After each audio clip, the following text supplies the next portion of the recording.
जय श्री राम दोस्तों। एक समय वाराणसी नगरी में धनेश्वर नाम का एक वैश्य रहता था। वह पूजा पाठ और ब्राह्मणों की सेवा करने में बहुत रुचि रखता था। उसका एक बेटा भी था। नगर के प्रमुख स्थान पर उसकी एक दुकान थी जिससे वह आजीविका कमाता था। दुकान में एक स्थान पर एक सर्पिणी ने अंडा दिया और वह उस अंडे को छोड़कर कहीं चली गई। वैश्य बड़ा दयालु था। अंडे को देखा तो उसे अपने स्थान से हटाने की बजाय उसे बचाने का ऐसे उपाय कर दिया कि अंडे को कोई छेड़े नहीं। वह उसकी रक्षा करने लगा। कुछ ही दिन बीते थे कि अंडे को फोड़कर काले नाग का चमकीला सा बच्चा बाहर निकला। उस सर्प की मां तो थी नहीं। वैश्य ने उस पालने की जिम्मेदारी ले ली। वह हर दिन सांप को दूध पिलाता था। थोड़ा बड़ा हुआ तो वह सर्प भी वैश्य से बहुत हिल मिल गया। वह वैश्य के पैरों पर लौटता और पूरे घर में निर्भय हो घूमता रहता। वैश्य भी सर्प की रक्षा करता।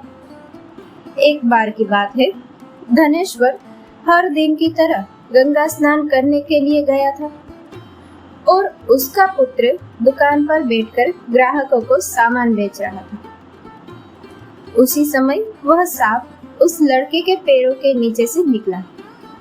सर्प विकसित होकर बड़ा भयंकर स्वरूप का बन चुका था। वैश्य का लड़का सांप के अचानक आ जाने से बुरी तरह डर गया। उसने बिन कुछ सोचे विचारे पास रखा डंडा सर्प को दे मारा। डंडे की पूरी चोट चपल सर्प को तो लगी नहीं। थोड़ी सी चोट खाकर वह उछलकर वैश्य पुत्र के सिर पर सवार हो गए। सर्प क्रोधित होकर बोला, मूर्ख, तुम्हारे पिता ने ही मेरा पालन पोषण किया है। मैं तुम्हारे पिता की शरण में हूँ, इसलिए मैं तुम्हारा भी भला ही चाहता था, परंतु तुमने मुझे अकारण मारा है। अब तो मैं तुम्हें जीवित नहीं छोड़ूंगा। अब तक घर के सब लोग इकट्ठा हो चुके थे। वह देख सुनकर सब दुखी हो रोने लगे। उसी समय गंगा स्नान कर वह धनेश्वर भी घर आ गया। उसने सर्प से पूछा, पन्नग, तुम मेरे बेटे के सर पर फन फैलाए क्यों बैठे हो? सर्प ने फुफकार भरा। धनेश्वर बोला, सच कहते हैं कि मूर्ख मित्र के साथ संबंध करना अपने हाथ से जलता हुआ अंगारा उठाने जैसा है। तुम प्राणियों में उस जाति के हो जिसके चरित्र में ही खोट बताई गई है।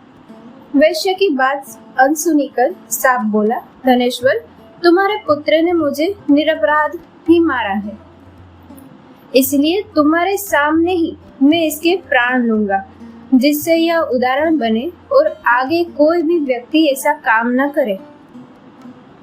यह सुनकर धनेश्वर ने कहा, सर्प, जो कोई उपकार, भक्ति तथा स्नेह को भूलकर रास्ते से भटक जाए, उस कृतज्ञ को कौन रोक सकता है? पर अब इतनी कृपा करो कि तुम इस बालक को थोड़ी देर के लिए छोड़ दो। मैं अपने पुत्र के हाथों ब्राह्मणों को भोजन कराकर अपना संस्कार कर्म अपने ही हाथ से कर लूं, क्योंकि बाद में मेरे पास कोई पुत्र नहीं रहेगा जो मेरे मरने के बाद यह सब करे। सर्प ने इस बात को स्वीकार कर लिया, पर इस बात पर अड़ा रहा कि वह वैश्य पुत्र को डसेगा अवश्य।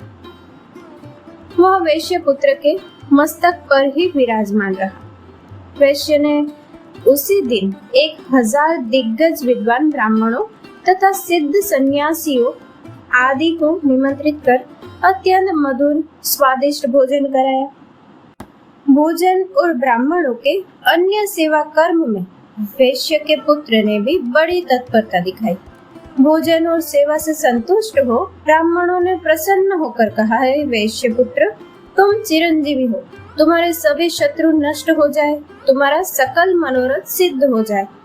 सिद्ध योगियों का वचन निष्फल कैसे जा सकता था?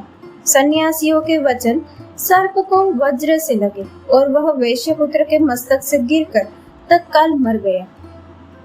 सर्प को मरा देखकर धनेश्वर बड़ा दुखी हुआ। सोचने लगा कि मैंने इस सांप को अपने बेटे की ही तरह पाला था, आज मैं ही इसकी मौत का कारण बना। यह तो बहुत बुरा हुआ। यदि सर्प दोषी था तो मेरा बेटा भी। मैंने भी अंततः उपकार का मार्ग त्याग कर स्वार्थ की ही राह पकड़ी। वह तो सर्प था, परंतु मैंने मनुष्य होकर यह किया।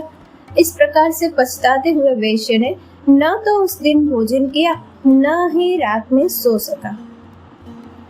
भोर होते ही धनेश्वर गंगा स्नान कर देवता पितरों का पूजन तर्पण किया और घर आकर एक बार फिर से 1000 श्रेष्ठ ब्राह्मणों सन्यासियों को न्योता दिया।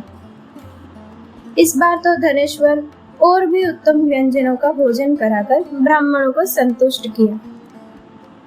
भरपेट सुस्वाद भोजन के बाद ब्राह्मणों ने कहा, धनेश्वर, हम लोग तुमसे बहुत ही प्रसन्न हैं, इसलिए अब तुम वर मांगो। वैश्य ने कहा, हे विप्रवरों, आपको यदि मुझे वर देना है तो बस यह कीजिए कि मृत सर्प फिर से जीवित हो जाए। इसके बाद वैश्य ब्राह्मणों को वहां ले गया जहां मृत सर्प पड़ा था। ब्राह्मणों ने मंत्र पढ़कर जल सर्प के ऊपर छिड़का। जल के शीतल छींटे पड़ते ही वह सर्प जीवित हो गया। यह देखकर धनेश्वर बड़ा ही प्रसन्न हुआ। पूरी वाराणसी नगरी में धनेश्वर की दयालुता का यह प्रसंग सुना जाने लगा और नगर के लोग धनेश्वर की प्रशंसा करने लगे। जो व्यक्ति अपने आश्रितों पर दया रखता है, अतिथियों को अन्नदान देता है, वह संसार के समस्त सुख भोगकर विष्णु लोक को प्राप्त कर लेता है। दोस्तों, इस कथा को लाइक, शेयर और हमारी चैनल को सब्सक्राइब करना ना भूले। जय श्री राम।